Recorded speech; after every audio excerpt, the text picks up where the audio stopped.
आज पनि मैले नयाँ भिडियो लिएर आइसकेको छु साथीहरू। ब्रोकाउली कसरी बनाउने र कोदो ढिँडो कसरी बनाउने भनेर पुरै रेसिपी लिएर आइसकेको छु साथीहरू। मैले चाहिँ सबै कुराहरू काटकुट गरिसकेँ होइन, अनि आलु पनि काटिदिएँ। अनि त्यस पछाडि फेरि मैले त्यो आलुहरू काटेको आलुलाई चाहिँ मैले एउटा बाउलमा राखेर मजाले धुन गइरहेको छु साथीहरू। अनि मैले चाहिँ मजाले धोएँ ब्रोकाउली आलु मजासँग धोएँ। त्यस पछाडि कराई राख्थेँ साथीहरू, अनि तेलसेल पनि राख्दिएँ।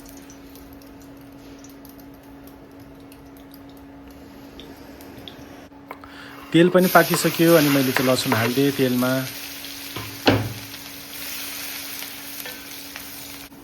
थोरै रातो रातो भएपछि प्याज पनि राख्दिनँ साथीहरू। अनि प्याजलाई पनि मजाले चलाउने। अनि प्याज रातो भइसके पछाडि अघि काटिराखेको आलु र अनि मैले थोरै फर्सी पनि राखिदिएको थिएँ साथीहरू। मैले फर्सी पनि मिसाइदिएँ। अनि यता चाहिँ मैले अन्डा उसिन्नको लागि चाहिँ मैले पानी राखिसकेको थिएँ साथीहरू। पानी पनि उम्लियो, मैले अन्डा राखिदिएँ। अनि त अन्डा पाक्दै गर्छ भनेर मैले उता चाहिँ अघि छोपिरहेको तरकारी थियो, फेरि मैले निकालिदिएँ अनि मजाले चलाइदिएँ। फेरि ब्रोकाउली अगाडि हाल्दाखेरि पुरै पाक्छ क्या होइन।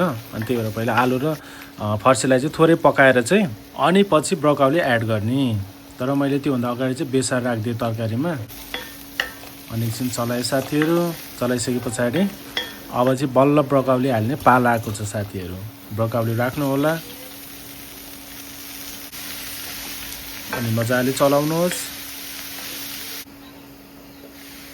छोप्दै चलाउँदै गर्ने साथीहरू। नडडोस् भनेर यसो चलाइराख्ने टाइममा। अनि थोरै पानी राखिदिनु साथीहरू। डढ्न थाल्यो भने थोरै पानी राखिदिएपछि अनि मसलाहरू राख्ने। मैले चाहिँ जिरा पाउडर राखेँ साथीहरू, अरू कुनै पनि मसला छैन साथीहरू। जस्ट जिरा पाउडर अनि नुन मात्र राखेर चाहिँ मैले फेरि पनि छोप्दिएँ एकचोटि गोलबाट राखेर।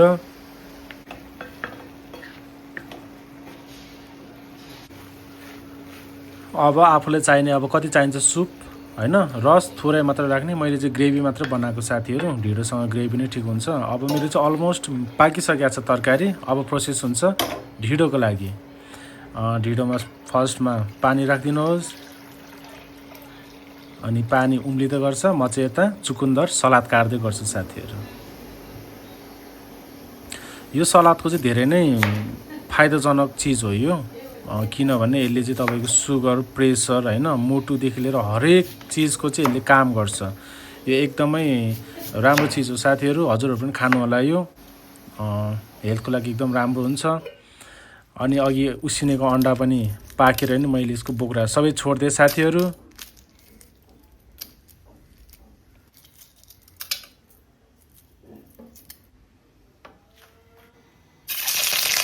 अब अन्डा फ्राई गर्ने पालो।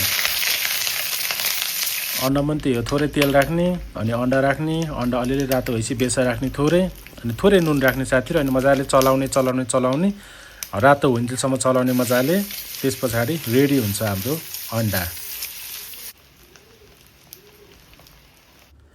यता ढिँडोको लागि पानी पनि उम्लिसकेको छ साथीहरू। मैले चाहिँ पिठो राखिदिएँ। अनि सुरुमा चाहिँ के गर्नु भने पिठो राख्दै चलाउँदै गर्नु होला, ताकि होइन डल्लो नहोस् भनेर। फेरि चलाउनु छोड्नु हुन साथीहरू। मजाले चलाउँदै गर्ने अनि हिट पनि एकदम सानो ठिक्क गर्ने क्या, धेरै ठुलो नगर्ने। अब हाम्रो ढिँडो पनि रेडी भइसकेको छ साथीहरू। भिडियो कस्तो लाग्यो हजुरहरूलाई? नयाँ हुनुहुन्छ भने सब्सक्राइब गर्नु होला। फेरि पनि म अर्को भिडियो लिएर आउनेछु साथीहरू। By by. नमस्ते, स्वागत छ हजुरहरूलाई मेरो नयाँ भिडियोमा। अनि आज चाहिँ मैले प्योर अर्ग्यानिक लिएर आएको छु साथीहरू। अगाडिको भिडियो हेरेर पनि थाहा पाइसक्नु भयो होला हजुरहरूले होइन। आज चाहिँ मैले ब्रोकाउलीको करी लिएर आएको छु, ब्रोकाउलीको तरकारी। अनि त्यस पछाडि छ अन्डा फ्राई छ साथीहरू। उसिनेर अन्डा फ्राई गरेको छु। अनि यहाँ चाहिँ चुकुन्दर छ साथीहरू। एकदम हेल्थको लागि एकदम राम्रो होइन। सुगर, प्रेसर सबै कामहरू गर्छ यसले चाहिँ। अनि त्यही भएर खान मन लागेर लिएर आएको। अनि यहाँ छ कागती, अनि यहाँ चाहिँ डल्ले खुर्सानी छ साथीहरू। अनि यहाँ कोदो ढिँडो त्यही नै हो।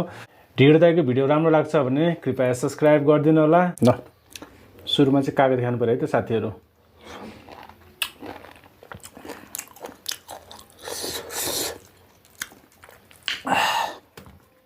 ल अब पालो ढिँडोको।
तपाईहरुले ढिँडो चाहिँ सानो देखिराख्नु भएको होला हैन, तर होइन, ढिँडो ठुलै छ, तर थाल चाहिँ ठुलो छ के मेरो। थाल चाहिँ एकदमै ठुलो छ साथीहरु। त्यही भएर खानेकुराहरु अलिक सानो देख्छ कि यहाँनिर।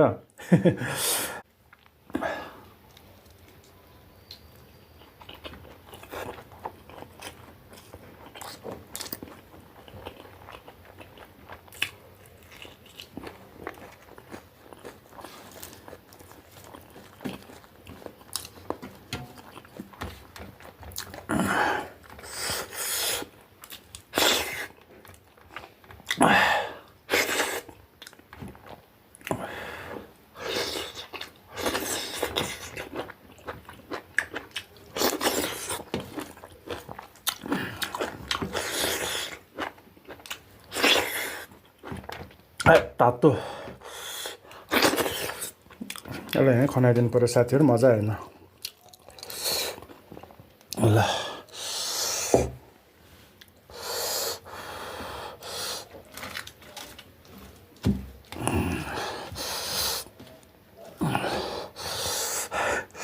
राग आइसक्यो पुरै डल्ले खुर्सानीको।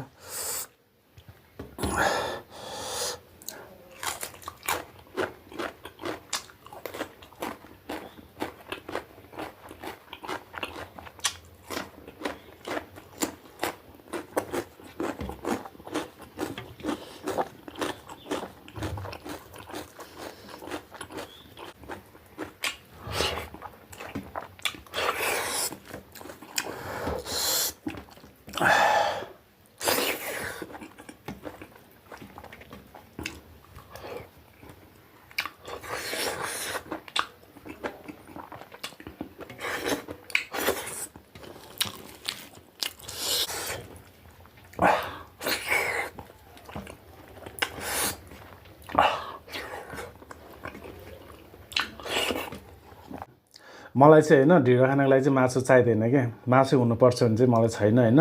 मलाई चाहिँ भेज सेज जे भए पनि चल्छ। मासु खानुपर्छ भने चाहिँ छैन ढिँडोसँग हैन।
गुलियो गुलियो अमिलो अमिलो